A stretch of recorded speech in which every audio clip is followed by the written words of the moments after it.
Hello everyone, நான் உங்கள் doctor Shweta.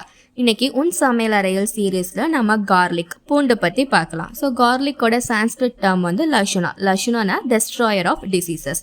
இதோட நியூட்ரிஷனல் வேல்யூஸ்லாம் என்னென்னா 100 grams ஆஃப் ரா கார்லிக்கில் ப்ரோட்டீன் 6.4 grams இருக்குது, carbs 33 grams, fat 1 gram and fibre 2.1 gram.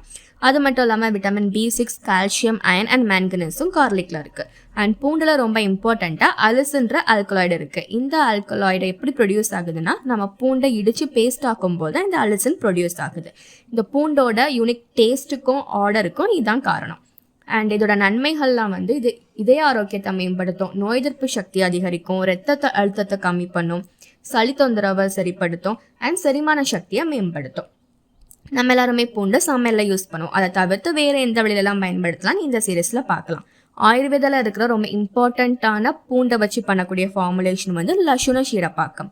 இதுக்கு 5 பல் பூண்டு எடுத்து பேஸ்ட் ஆக்கிக்கணும். பால் 40 ml, தண்ணீர் 40 ml எடுத்து ரெண்டையும் மிக்ஸ் பண்ணி அது கூட இந்த பேஸ்ட்டையும் சேர்த்து லோ ஃப்ளேமில் நல்லா கொதிக்க விடணும். இது 40 ml வத்துற வரைக்கும் கொதிக்க விட்டுட்டு அதுக்கப்புறம் இதில் காலையிலையும் சாயங்காலமும் 10 ml சாப்பிட்டதுக்கப்புறம் இந்த பால் பூண்டு கஞ்சி எடுத்துகிட்டு வர்றது மூலமாக வயிறு உப்பசம் குறையும், மலச்சிக்கல் சரியாகும், ஆறாத புண்கள் இருந்தாலும் சரியாகும். அண்ட் இது கொலஸ்ட்ரால் டெபாசிஷனை கம்மி பண்ணுறதுனால ஹார்ட் டிசீஸ்லேருந்து நம்மளை ப்ரிவெண்ட் பண்ணும்.